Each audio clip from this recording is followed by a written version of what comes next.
Hello student, welcome back. In this lecture I am going to tell you about the GIS, which is Geographical Information System, which is a part of GPS remote sensing and your unit 4th. So let's start with GIS. The fundamental of GIS, it is used for the information which is related to your geodesy, and geodesy is all about the earth's surface and all information within the earth, under the earth, on the earth and above the earth's surface, right? So this is all about GIS. This is the introduction portion. In this slides we will complete few of the topics like overview of GIS, definition of GIS, objective and potential of GIS, component of GIS is the second one topic. The third one is function based on GIS, and the fourth one is applications. Although we know the application of GPS, right? So GIS is advancement which gives you the location as well as the information of your point, right, with the help of some kind of software and sensors. So these sensors and softwares we will complete in this slides, only the introduction portion, not complete working of the sensor. So let's start with the first point, which is the definition of GIS. So according to the definition, there is not a unique definition on which the all people relies. So we have a different definitions according to people, but the one thing is common, that they all agree with the this concept that these are the major element of GIS.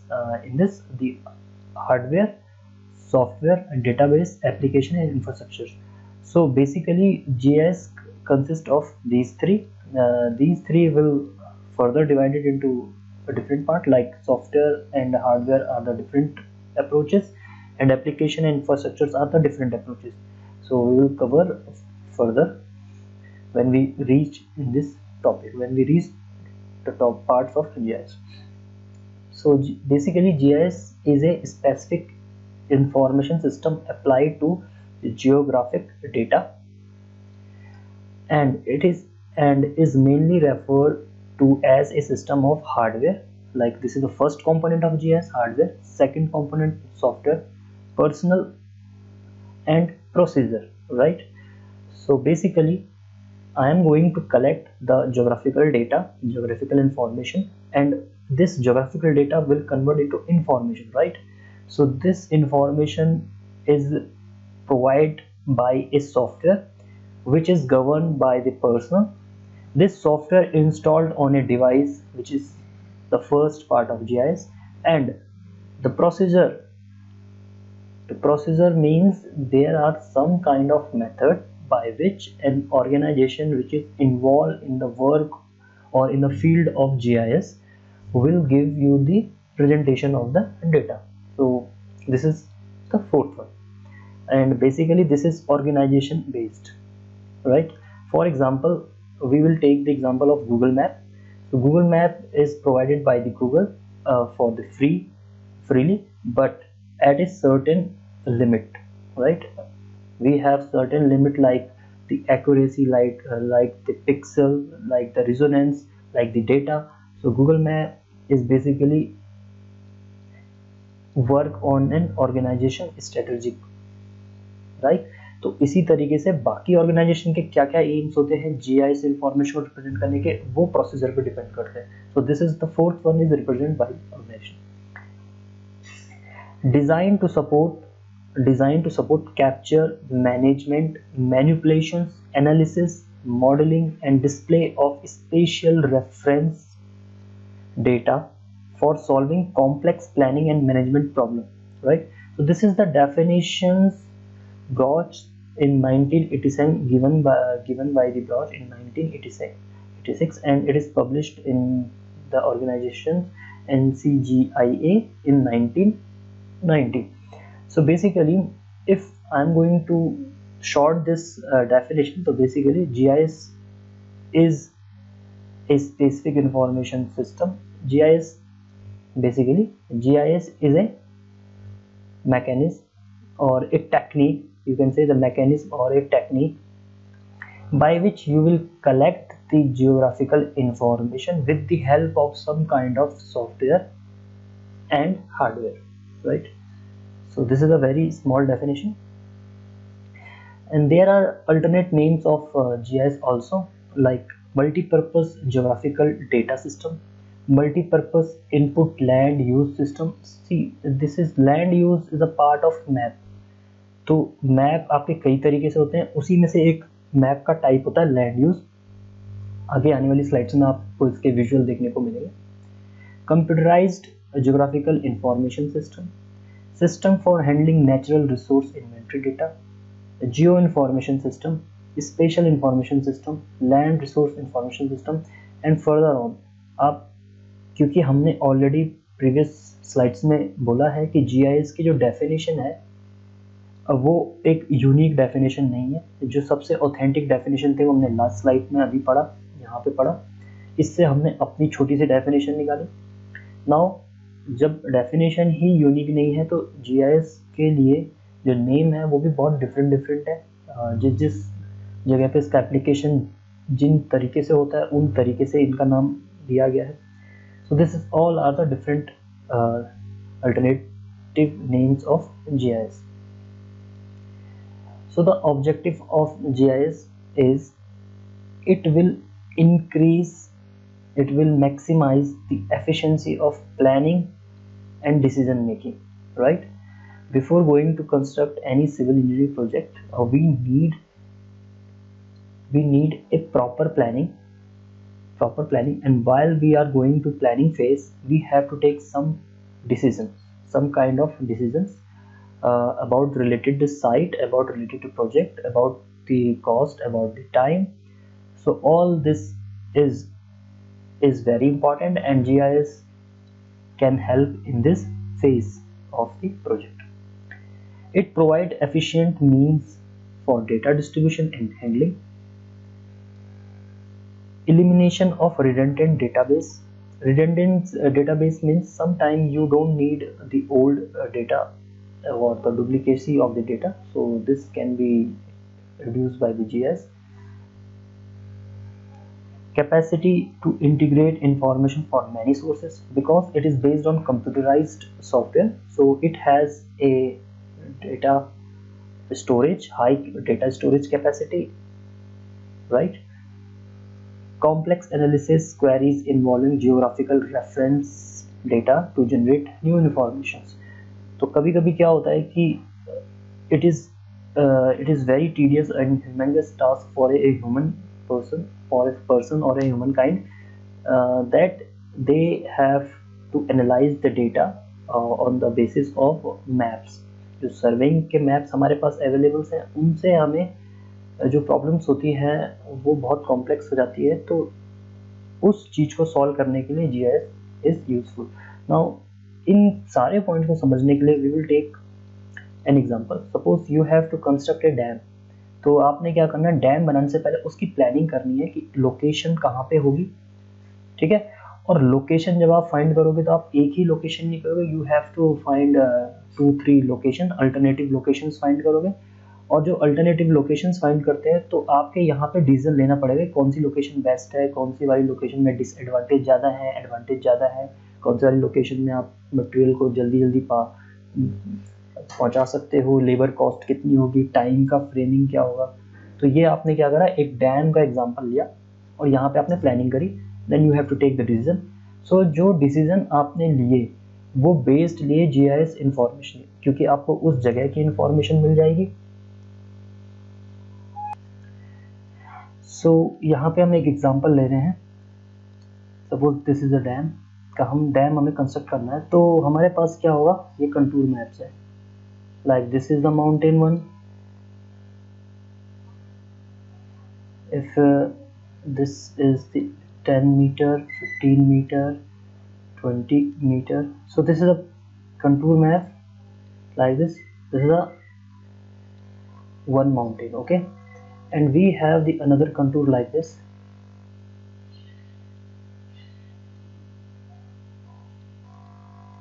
gradually sloping.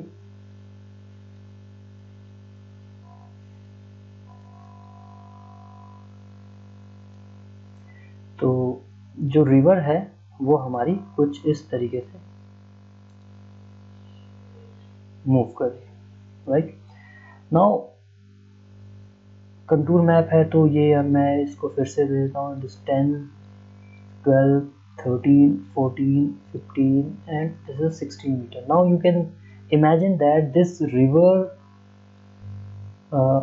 having also contour like this.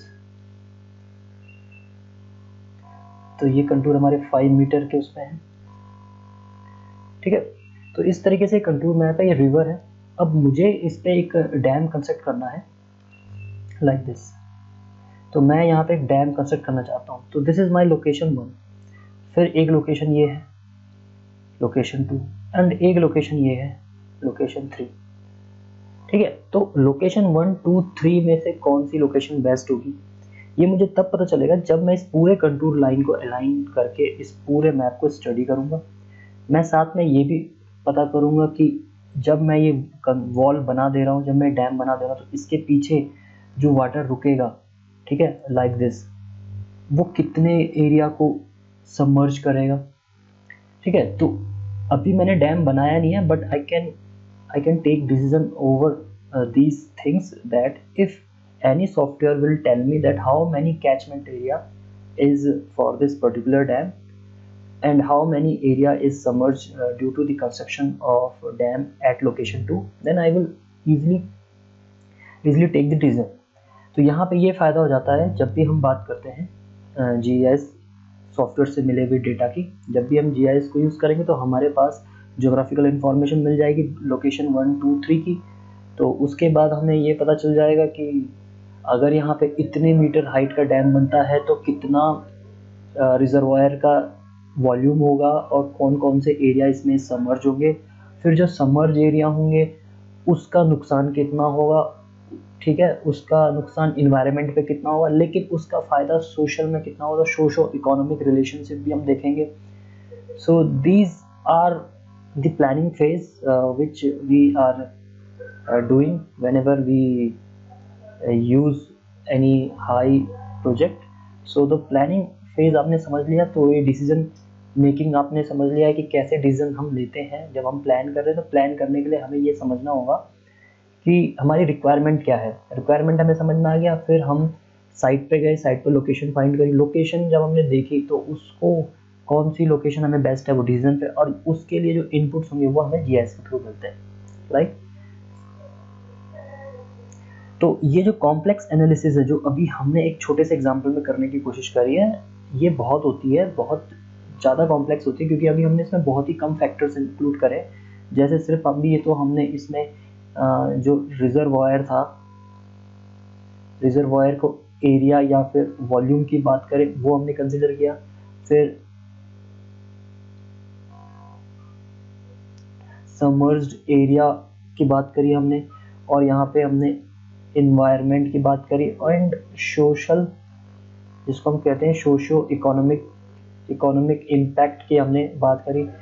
I am just taking only these 4 parameters, तो उस चीज़ की हमने बात करी। लेकिन अगर यहाँ पे ये पैरामीटर से ज़्यादा पैरामीटर हो गए, जो कि होते हैं जनरली किसी भी डैम का प्रोजेक्ट में, तो वो बहुत कॉम्प्लेक्स सिचुएशन होती है कि हमें वहाँ पे डिसीजन लेने। उस केस में if we have the map और द इंफॉर्मेशन ऑफ जो इंफॉर्मेशन अगर हमें पता होगी लैंड के बारे में प्रॉपरली, तो हम वहाँ पे बता सकते हैं कि हमारा जो लोकेशन है वो कितनी अच्छी है। तो उस चीज़ में हमारा GIS बहुत ही ज़्यादा यूजफुल होता है, राइट। अब GIS कैसे इंफॉर्मेशन देता है वो इस स्लाइड में दिया गया है। GIS कन्वर्ट करता है जो हमारी लेयर्ड है उसको, वो डिफरेंट लेयर में एनालाइज करता है, ठीक है। तो जैसे एक ही सरफेस को उसने डिफाइन किया, यहाँ आप फिगर में देखेंगे तो ये जो सबसे नीचे है वो है इंडस्ट्रियल साइट। तो उसने यहाँ पे इस पूरे एरिया को इंडस्ट्रियल साइट से लोकेट किया। तो सेकंड वाली थी वो उसने शॉपिंग सेंटर्स की हेल्प से दिखाया है कि शॉपिंग सेंटर्स कहाँ पे उस लोकेशन में है वो। Third one is bus route, roadways, and the last one is census. अब ये डिफरेंट डिफरेंट मैप है, this is a map 1 2 3 4 and 5। अब इनको मर्ज कर देता है, इनको मर्ज कर देता है।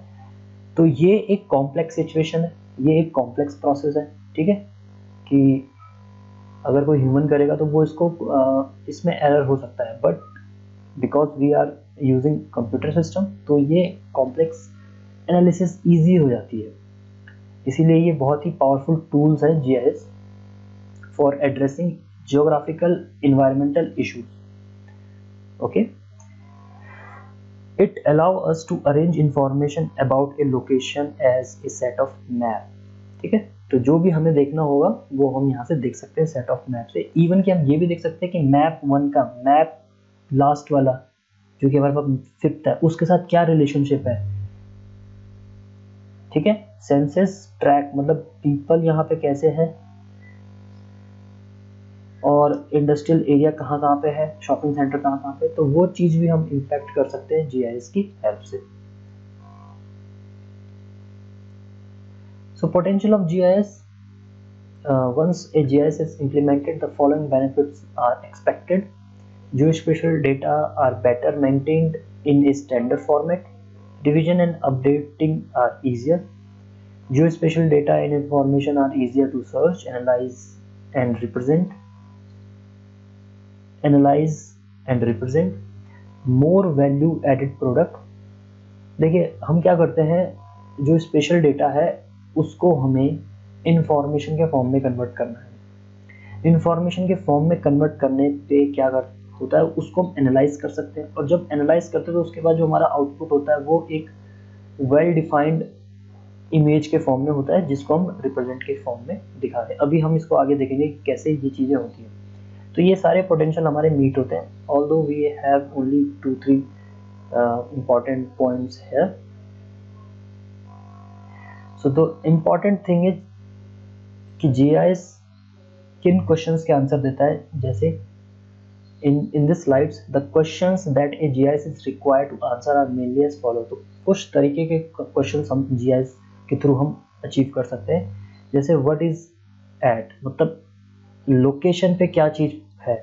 So this is a locational based question जो कि हम जीपीएस में भी यूज कर रहे थे, कोऑर्डिनेट निकाल लेते हैं, तो ये इसका आंसर जीआईएस देता है।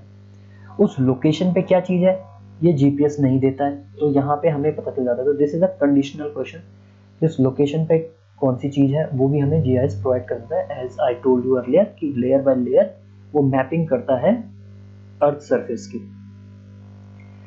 अब तीसरा क्वेश्चन ये है हाउ हैज इट चेंज्ड। अब वो जो मैप है वो वक्त के साथ साथ कैसे चेंज हो रहा है, तो इसको हम कहते हैं ट्रेंडी क्वेश्चन। ये जो पोर्शन है ये हमारा आता है एनालिसिस के अंदर, ठीक है, which is a part of complex analysis. Obviously आप 2021 में आपके नियर बाय में जो एरिया है वो फ्यूचर में कैसे होने वाला है, वो कैसे चेंज कर रहा है, वो आप पास्ट के ट्रेंड से पता करते हैं, ठीक है।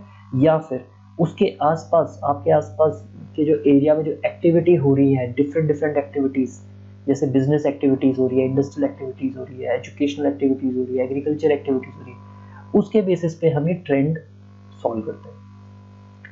फिर विच डेटा आर रिलेटेड, तो विच डेटा आर रिलेटेड, जैसे मैंने अभी आपको 3-4 डेटा के बारे में बताया, industrial, agriculture, business, education, these are the part by which you can say that the population are attracted in this region। जहाँ ये होंगे वहाँ population attract होगी।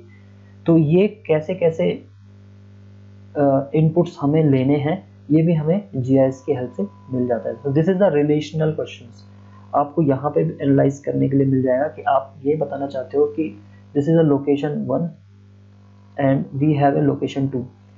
अभी दोनों की पॉपुलेशन मान लीजिए 100% है इन 2021 में। Now you have to comment on this trend that what is the population after 10 year, यानी कि 2031 में पॉपुलेशन लोकेशन 1 एंड लोकेशन 2 की कितनी होगी। तो उसके लिए आपको कुछ इनपुट्स चाहिए होंगे, जैसे industrial area, agriculture area, business कहाँ पे अच्छे हैं, एजुकेशन कहाँ पे अच्छी है, और वाटर रिसोर्सेज किस लैंड लोकेशन 1 पे ज़्यादा है, लोकेशन 2 पे ज़्यादा है, road connectivity, railway connectivity, this all are the things which is relational. इनके बेसिस पे आप बता सकते हो कि जो पॉपुलेशन है वो लोकेशन 1 या लोकेशन 2 की कैसे ट्रेंड करेगी, ठीक है, या कैसे कितनी हो सकती है वो आप बता सकते हो। और जो लास्ट वाला क्वेश्चन है वो ये है कि अगर ऐसा नहीं हुआ, मान लीजिए कि लोकेशन 1 में अभी जो वाटर रिसोर्स है मान लीजिए वो 80% पे है, एक बीकर के फॉर्म में मैं यहाँ पे दिखा रहा हूँ 80% में। मान लीजिए कि आने वाले 10 ईयर्स में यहाँ पे प्रेसिपिटेशन ही नहीं होता है, प्रेसिपिटेशन नहीं होता है, तो पॉपुलेशन पे क्या असर पड़ेगा। तो ये जो होता है इसको हम कहते हैं मॉडल बेस्ड क्वेश्चन, ठीक है, जहाँ पे आप इनपुट्स की जो वैल्यूज होती हैं उनको चेंज करते हो, उनको अल्टर करते हो और उसके बेसिस पे आप आंसर क्रिएट करते हो। तो this is the type of questions which is solved by the GIS system. तो component of GIS hardware, software, data, method and peoples. ये हमारे कंपोनेंट है, इनको एक एक करके हम देख लेते हैं फटाफट। हार्डवेयर में हमारे पास कंप्यूटर एंड उससे कनेक्टेड जो भी डिवाइस है जिनको हम टच कर सकते हैं वो हमारे हार्डवेयर में आते हैं। और उनको हम किस तरीके से डिवाइड करते हैं, इनपुट डिवाइस में हमने कीबोर्ड, डिजिटल टैबलेट, स्कैनर रखा है, central processing unit which is the brain of computer. इसमें हमारे पास डिफरेंट टाइप्स के प्रोसीजर आते हैं। थर्ड हमारे पास स्टोरेज है, ये स्टोरेज डिवाइस हमारे tape driver, floppy driver, hard disk, CD, ये सब आते हैं इसमें। Output device monitor, printer and plotter, ये हमने बचपन में भी पढ़ा है, and these are the same which we learn in computer class. तो यहाँ पे जो एरो है ये हमारे इनपुट को शो कर रहे हैं, सॉरी आउटपुट को शो कर रहे हैं, जो बाहर की तरफ सीपीयू से बाहर की तरफ जो जा रहा है, सीपीयू को हम ब्रेन कहते हैं। अब ब्रेन से जो बाहर एरो जा रहा है वो हमारा आउटपुट है, जो ब्रेन की तरफ आ रहा है, सपोज ये ब्रेन की तरफ आ रहा है, ये हमारा इनपुट है, समझ लीजिए ये आउटपुट हो गया। और जो एक डबल एरो है, ठीक है, ये डबल एरो जो है ये हमारा इनपुट आउटपुट दोनों का काम कर रहा है। जैसे डिस्क, स्टोरेज डिवाइस, डिस्क हो गया और ये मॉनिटर हो गया। मॉनिटर के साथ हमारा क्या कनेक्टेड है, कीबोर्ड कनेक्टेड है।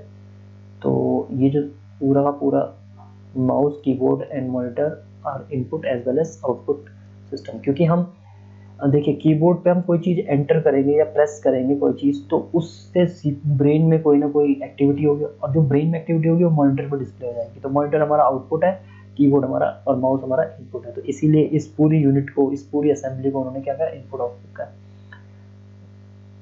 सिमिलरली जो हमारे स्टोरेज डिवाइस हैं, हम स्टोरेज डिवाइस के डेटा को सीपीयू में कॉपी कर सकते हैं एंड सीपीयू के डेटा को स्टोरेज में कॉपी कर सकते हैं। तो इसीलिए ये हमारे इनपुट आउटपुट दोनों के दोनों डिस्क एंड जो टेप ड्राइवर है वो इस तरीके से।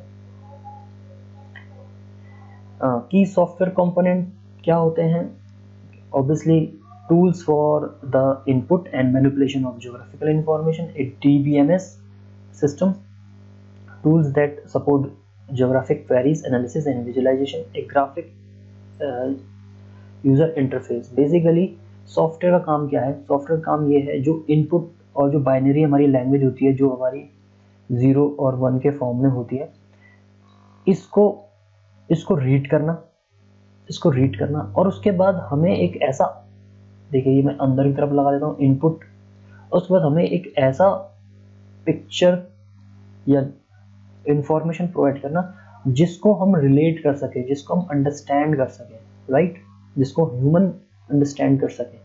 तो ये हमारा काम होता है सॉफ्टवेयर का। तो ये कुछ हमारे जीआईएस के सॉफ्टवेयर हैं। अब डेटा हमारे पास, जीआईएस डेटा हम 3 तरीके से डेटा को हमने डिवाइड किया है। एक तो हमारे पास बेस मैप होते हैं, बेस मैप में हमारे पास जो सर्वेइंग के इक्विपमेंट्स हैं उनकी हेल्प से जो हमने प्रीवियस मैप बनाए होते हैं वही होते हैं, जिनमें हमारा highway, street way, boundaries for census, postal, political area, river, lake, peak and landmark कि जो टोपोग्राफी होती है, एक तरीके से जो लोकेशन होती है एक दूसरे के रेफरेंस में, वो होता है, राइट। उसके बाद सेकंड जो डेटा होता है जीआईएस का, वो हमारा इन्वायरमेंटल डेटा होता है, इन्वायरमेंटल मैप्स होते हैं, राइट। अब ये इंपॉर्टेंट है, इसको भी समझ लीजिए। It includes data related to the environmental, weather, environmental risk, satellite imagery, topography and natural resource। अब ये जो मैप्स है, environmental मैप्स, ये हमारे environmental assessment के वर्क में यूज होते हैं, ठीक है। इनमें एग्जांपल के लिए, जैसे एक पर्टिकुलर लोकेशन पे, दिस इज द लोकेशन, इस पर्टिकुलर लोकेशन में कितनी रिवर्स है, कितना अमाउंट वाटर है, अंडरग्राउंड वाटर की कंडीशन क्या है, सॉइल की कंडीशन क्या है, जो एग्रीकल्चर एरिया है वो कितना है, फॉरेस्ट एरिया कितना है, फॉरेस्ट में कौन कौन से एनिमल्स हैं, फ्लोरा एंड फौना कौन कौन से हैं वो है, उनकी ग्रोथ रेट क्या है। These all are the environmental maps, ठीक है। बेसिक मैप में जो हमारे मेन मोनूमेंट्स होते हैं, मेन पार्ट्स होते हैं, उनको हम एक दूसरे के रेफरेंस में लोकेट करते हैं। जो थर्ड डेटा है वो है हमारा सोशियो इकोनॉमिक डेटा, जिसमें हम रिलेट करते हैं सोशल इकोनॉमी को सोसाइटी से रिलेट करते हैं। जैसे include data related to census and demography is related to population. तो पॉपुलेशन को हम रिलेट करेंगे, अगर हेल्थ केयर सिस्टम अच्छा होगा तो पॉपुलेशन अच्छी होगी, रियल एस्टेट अच्छा है, लोगों को रहने की जगह है, तो वहाँ पॉपुलेशन ज़्यादा होगी। Telecommunications, emergency preparedness, crime, business establishments and transportations. अगर आपने ध्यान दिया होगा तो हमारी एक इंडेक्स निकलती है, कि हर कंट्री की इंडेक्स निकलती है, हैप्पीनेस इंडेक्स निकलती है, बिजनेस इंडेक्स निकलती है, ठीक है, ये वर्ल्ड में निकलती है। तो ये जो वर्ल्ड में इंडेक्सेस निकलती हैं, ये डिफरेंट कंट्रीज को कंपेटिटर फॉर्म में देखने के लिए निकलती है। जैसे यूरोप में की इंडेक्स हमेशा ज़्यादातर केसेस में हाई होती है, क्योंकि वहाँ का जो इकोनॉमी है वो हाई है, तो हम ये कहते हैं कि वहाँ की सोसाइटी एक हाई कल्चर सोसाइटी है, because the economy is high. Same things will not goes right with African countries, because the socio economic parameters are very decreasing and very small there. तो वहाँ पे ये चीज़ हम कह सकते हैं कि वहाँ की इकोनॉमी पुअर है, क्योंकि वहाँ पे जो सोसाइटी है, जो पीपल्स है, उनकी जो कंडीशंस है वो पुअर है। तो ये चीज़ें हम रिलेट करते हैं थर्ड टाइप्स के डेटा से। So you can see here this is the image of base map, this is the image of environmental data. यहाँ पे वाइल्ड लाइफ के बारे में बताया गया है, यूएसए का मैप है। सोशो इकोनॉमिक मैप्स में हम जो डिवाइड करते हैं वो इस तरीके से करते हैं कि कितनी बिल्टअप एरिया है, मीन्स कितनी जगह कंस्ट्रक्टेड हो रखी हैं, कितनी जगह फ्री है, कितने इनके पास पार्क्स हैं इस पर्टिकुलर लैंड में, कितनी एक्टिविटीज़ करने को है, एग्रीकल्चर एरिया कितना है, या फिर एजुकेशन एरिया कितना है। तो इस तरीके से जब हम अपने स्पेशल को डिवाइड करते हैं, अपने अर्थ को डिवाइड करते हैं, अर्थ के ऊपर जो सरफेस है उसको डिवाइड करते हैं, तो उससे हमें सोशो इकोनॉमिक मैप मिलते हैं, right. Live where means people which is associate with the work of GIS. तो उसमें कौन कौन से होते हैं, तो वो यहाँ पे एक हायरार्की पैटर्न है। ये किसी भी ऑर्गेनाइजेशन के अंदर इस तरीके से एक ऑर्गेनाइजेशन है जो जीआईएस के ऊपर काम करती है, जो जीआईएस से क्लाइंट को डेटा प्रोवाइड करती है, इंफॉर्मेशन प्रोवाइड करती है। तो उसमें जो हायरार्की होती है पीपल्स की, वो इस तरीके से होती है। आप चाहे तो इसको स्किप भी कर सकते हो।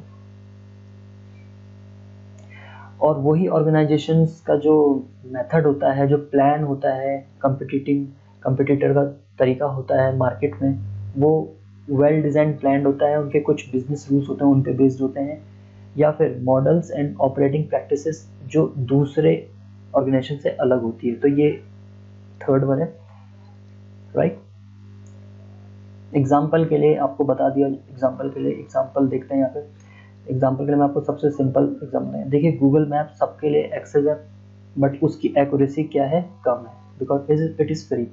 बट अगर नासा के थ्रू आपको जो मैप प्रोवाइड होगा या इसरो के थ्रू जो आपको मैप प्रोवाइड होगा वो बहुत ही ज़्यादा एक्यूरेट मैप होंगे, लेकिन they are not free, right. This is depend on the organization and as well as the business system, कि वो ऑर्गेनाइजेशन बिजनेस किस तरीके से कर रही है। तो बेसिकली देयर आर 4 फंक्शंस और you can say the task of GIS. Data को कलेक्ट करो, उनको मैनेज करो, उनको एनालाइज करो, मैनिपुलेट करो। मैनिपुलेशन मतलब होता है एक दूसरे से रिलेशन निकालो। एनालिसिस का मतलब होता है कि जो डेटा आपने जो कलेक्ट किया है उसको आपको एक अंडरस्टैंडिंग वे में रिप्रेजेंट करना, उसको एनालिसिस करना होता है, ठीक है।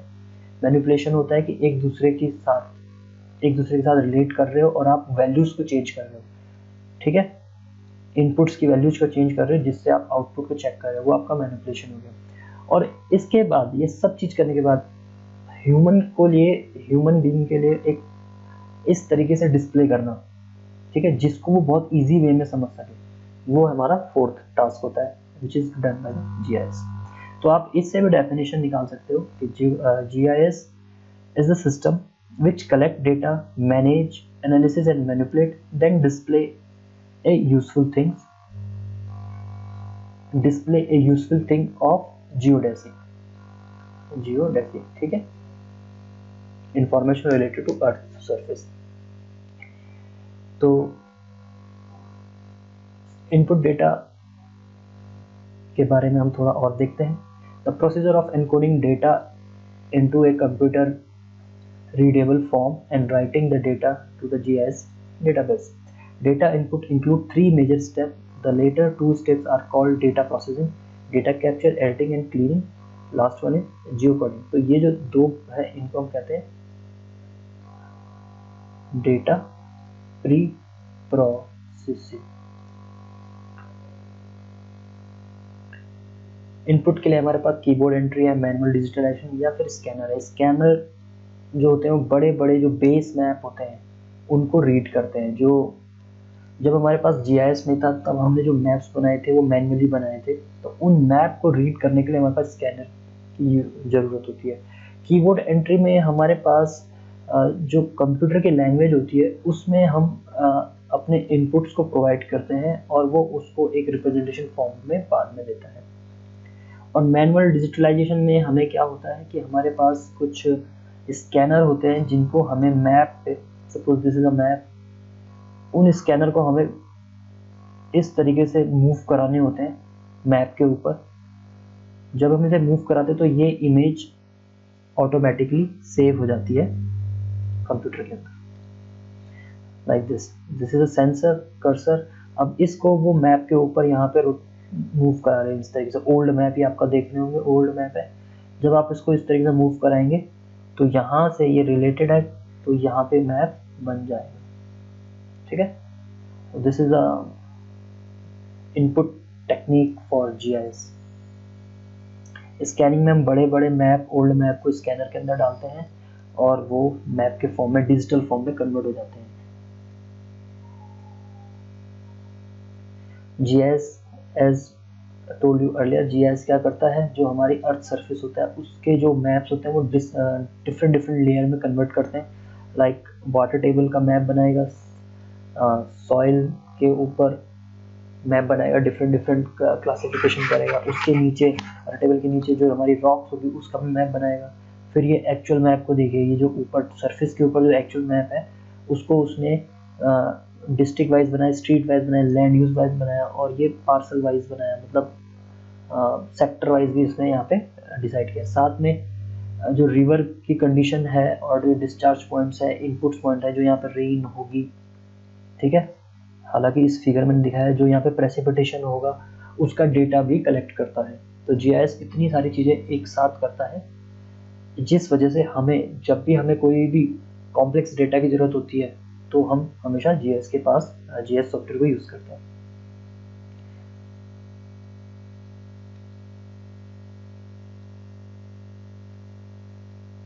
Data sources for GIS: maps, aerial photography, satellite image, technical descriptions and GPS data।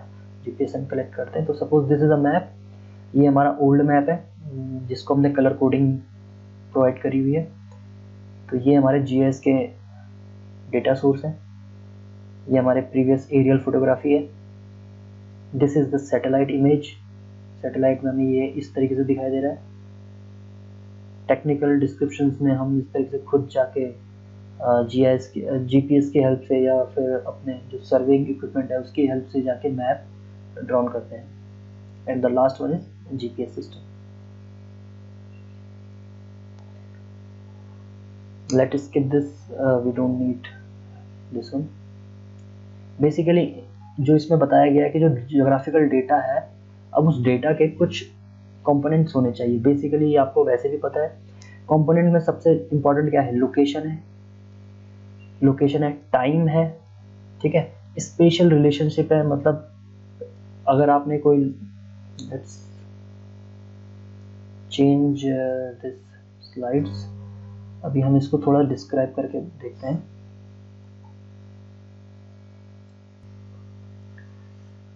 Suppose this is your surface, earth surface. तो यहाँ पे आपका एक पॉइंट है, हमने जीपीएस की क्लास में पढ़ा था। तो ये जब हम जीपीएस यूज करते हैं तो यहाँ पे एक्स वाई जेड एंड एक टाइम के बारे में हमें पता चल जाता है कि कौन से टाइम पे हमने ये कोऑर्डिनेट्स निकाले। तो ये जो पॉइंट्स है ए पॉइंट्स, इसमें ये सारी चीज़ें होनी चाहिए, इंक्लूडेड होनी चाहिए। तो यही चीज़ें यहाँ पे बताई गई है, location, special relationship, time, attribute,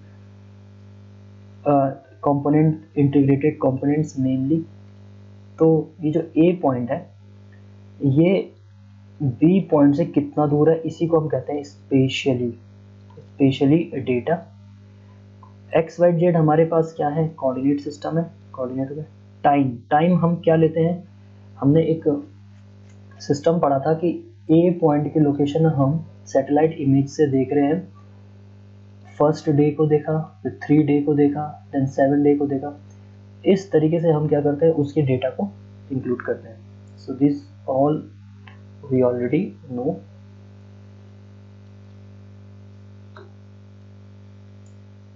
geographical data characteristics. अब यहाँ पे जो स्पेशल डेटा है और उसके एट्रीब्यूट है उसको टेबल के फॉर्म में यहाँ पे दिखाया गया है। This is a map, colour coding कर रखी है, आप देख सकते हो। ये ब्लू कलर में लाइंस इस तरीके से है, रेड कलर में वर्टिकल लाइंस है, एंड जो पिंक के अंदर जो रीजन है वो डॉटेड कलर का है।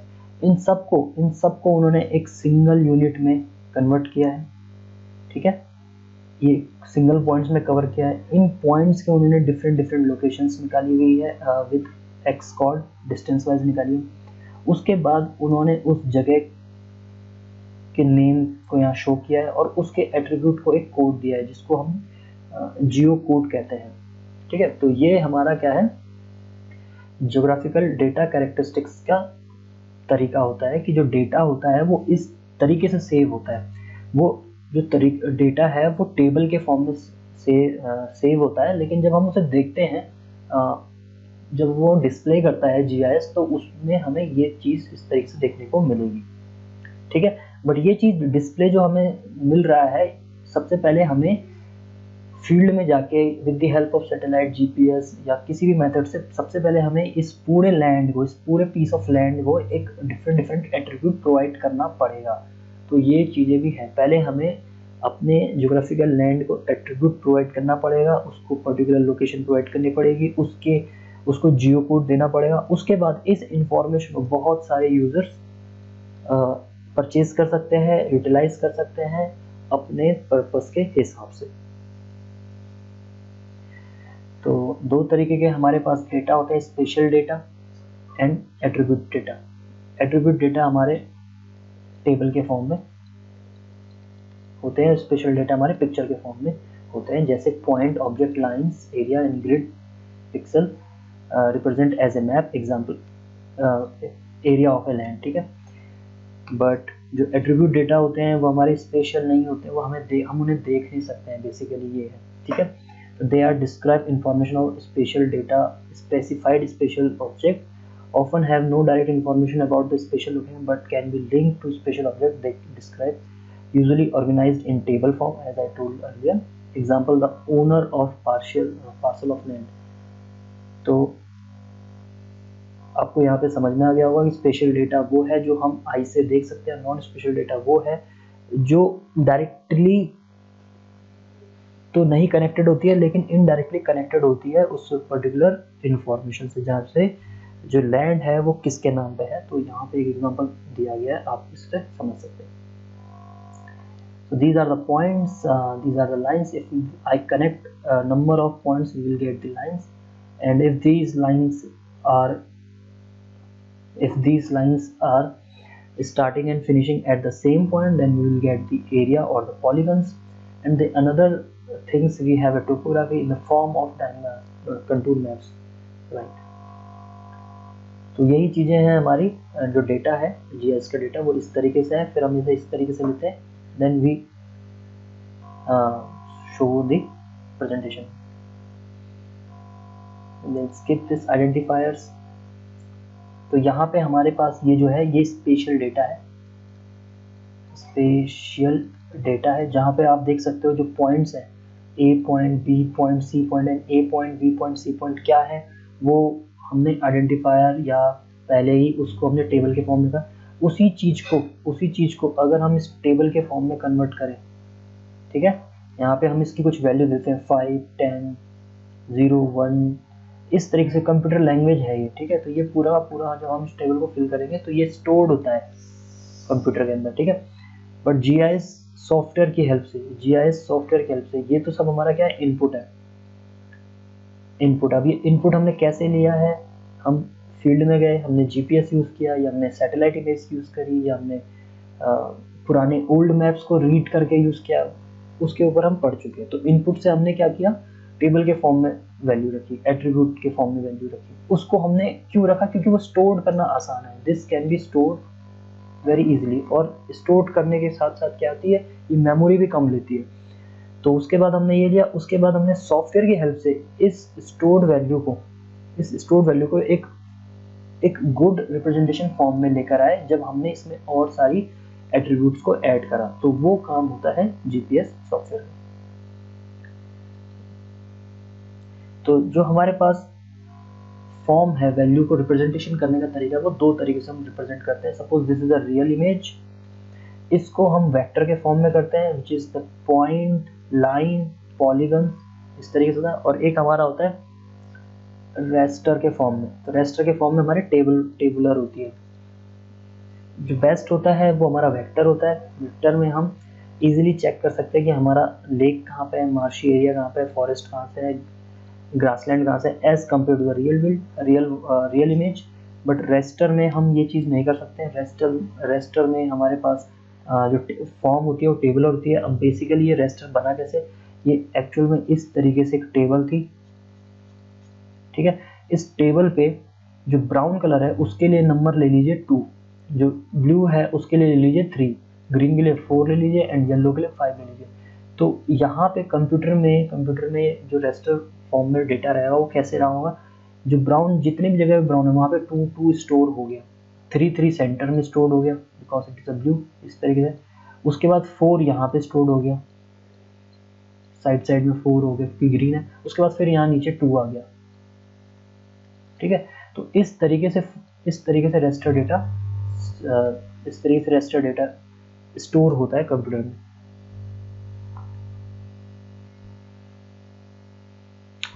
रेस्टर डेटा जैसे ये कलर कोडिंग यहाँ पे प्रोवाइड करी गई है। You can see this is a table which is convert in the visual representation, जो रेस्टर का फॉर्म है। और इस रेस्टर के एक्चुअल जो डेटा समरी थी वो यहाँ पे आप देख सकते हो।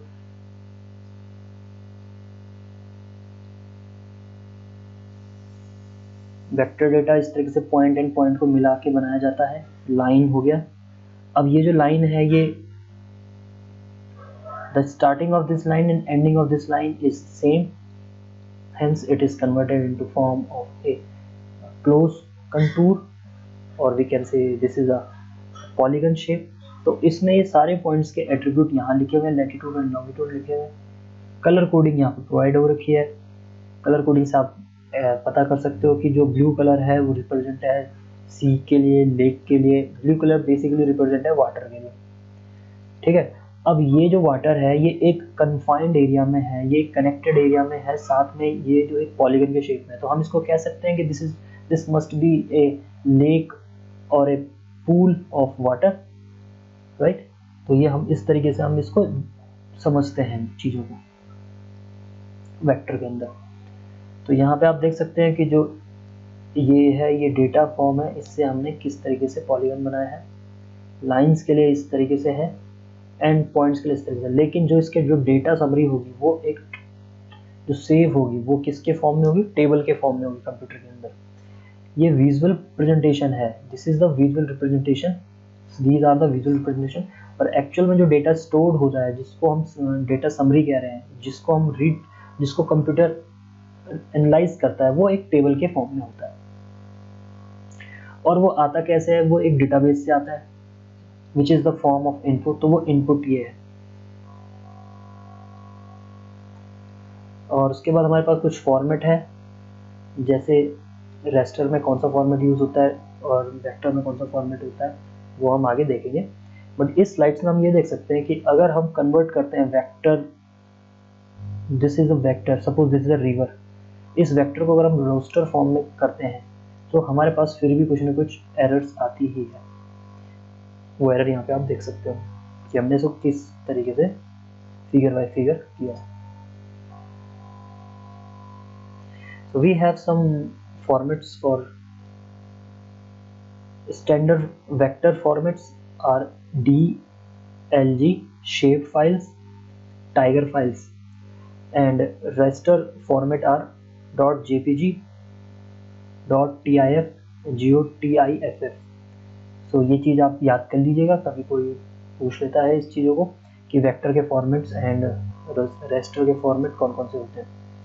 उसके बाद एक कंपैरिजन है between raster model and vector model, जो कि सबसे इम्पोर्टेंट है इस पूरे प्रेजेंटेशन का। यही है कि हमारे पास जो जीआईएस इंफॉर्मेशन है वो कौन से फॉर्म में सेव होता है, वो डेटा किस तरीके से डेटा होते हैं। मतलब दो तरीके के डेटा होते हैं, एक रेस्टर मॉडल है, रेस्टर डेटा है, एंड वेक्टर डेटा है। तो आप देख सकते हैं बेसिकली हम जो इसमें एडवांटेज है वो हमारा वेक्टर डेटा का ही होता है, क्योंकि vector data represent real world objects. ये सारे इंपॉर्टेंट पॉइंट्स हैं, आप इनको एक बार गो थ्रू जाएंगे तो समझ में आएगा। बाकी यहाँ पे स्केल के बारे में बताया गया वेक्टर रिप्रेजेंटेशन का। This is the image, again this image is converted into layer 1, layer 2, layer 3। अब देखिए इसको समझते हैं हम। रियलिटी में हमारी जो इमेज है वो इस तरीके से, इसके अंदर हमारे पास क्या है, हमारे पास ये रोड्स हैं। तो इस तरीके से ये लैंड डिवाइडेड है ग्रिड सिस्टम में। ग्रिड सिस्टम में मतलब स्क्वायर के फॉर्म में या रेक्टेंगल के फॉर्म में डिवाइडेड है। तो मैप 1 वो रिप्रेजेंट कर रहा है, ठीक है। बट इस लैंड में बहुत सारी बिल्डिंग्स हैं, कुछ बड़ी बिल्डिंग्स हैं, ये बड़ी बड़ी बिल्डिंग्स हैं मैरून कलर में, एक ये एल शेप की बिल्डिंग है, और कुछ छोटी छोटी बिल्डिंग्स हैं। तो मैप 2 ने उसको रिप्रेजेंट कर दिया यहाँ पे। और इन बिल्डिंग के अंदर जो पर्सन्स हैं वो मैप 3 में, कस्टमर वो मैप 3 में, ये कस्टमर आप जीपीएस से भी फाइंड कर सकते हो, जीपीएस से इनकी लोकेशन पता कर सकते हो। अब इन रियल वर्ल्ड को इस 3 मैप से रिप्रेजेंट किया गया, ठीक है। जब हम इन 3 मैप को कंपोज करेंगे, अब ये जो 3 मैप्स होगा इसका भी टेबल के फॉर्म में डेटा समरी होगी, इसकी भी डेटा समरी होगी, इसकी भी डेटा समरी होगी। अब इन तीनों को जब हम मर्ज करेंगे, so that is very complex for a human being, but this is very easy for a computer. तो कंप्यूटर ये चीज़ इजी कर सकता है। तो यही है जीआईएस का पूरा प्रिंसिपल। जीआईएस करता कैसे है काम, वो हम यहाँ पे समझ चुके हैं, ठीक है। ये भी एग्जांपल वैसा ही है। तो this is all about the today's lectures. इस लेक्चर में हमने क्या क्या, इस लेक्चर में हमने जीआईएस की पीपीटी को ओवरव्यू किया है हल्का सा, ठीक है। इसमें हमने जीआईएस की डेफिनेशन पढ़ी और इसको अपने टर्म में कन्वर्ट करी। Geographical information system is a mechanism, is a technique by which we can collect and visualize the earth surface data या earth surface की जो इंफॉर्मेशन उसको हम कलेक्ट कर सकते हैं। तो ये हमने जीआईएस की डेफिनेशन से देखा। उसके बाद हमने इसमें जो डेटा प्रेजेंट करने के फॉर्म होते हैं वो 2 होते हैं, एक वेक्टर होता है, एक रेस्टर होता है, तो वो भी हमने देखा, उसके एडवांटेज डिसएडवांटेज वहाँ पे भी हमने देख लिए। वेक्टर हमारे लिए कुछ तरीके से होता है, जैसे पॉइंट्स के फॉर्म में होता है, लाइन के फॉर्म में होता है, कनेक्टिंग लाइंस के फॉर्म में पॉलीगन्स हो गया, इसको हम एरियल वाइज करते हैं। तो ये हमें रियल पिक्चर शो करता है, रियल पिक्चर शो करता है। Where raster in the form of table form होता है, ठीक है। इस टेबल फॉर्म में नंबर सिस्टम्स होते हैं और वही हमारे कोडेड सिस्टम होते हैं। तो raster is not good as compared to vector when we are interested with the visual effects। तो visual effects वेक्टर में ज़्यादा अच्छे आते हैं।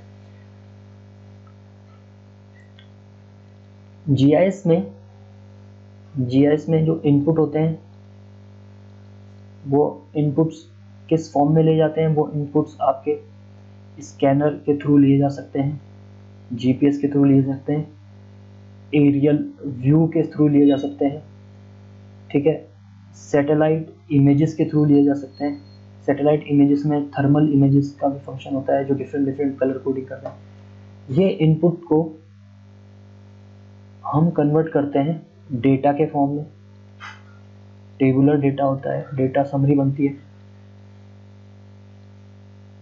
ये डेटा समरी बनाने का मतलब क्या होता है कि हम इनको लोकेशन को जियो कोड प्रोवाइड करते हैं, यूनिक होता है ये। इस जियो कोड में हम इंफॉर्मेशन टाइम के साथ साथ इंफॉर्मेशन को फिल करते रहते हैं, ठीक है, और फिर अगेन इंफॉर्मेशन फिल करके डेटा समरी के फॉर्म में सेव करते रहते हैं।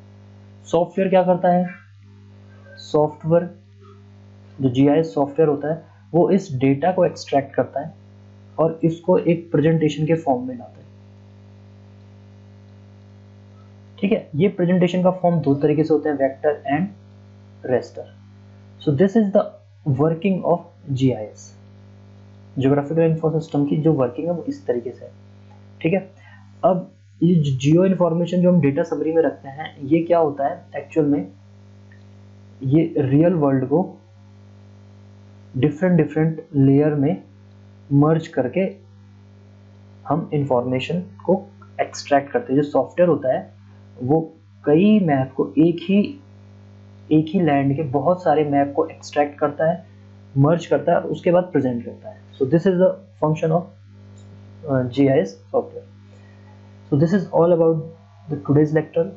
Thank you. Have a nice day. If you have any problem, please ask in WhatsApp group, and otherwise wait for the live classes.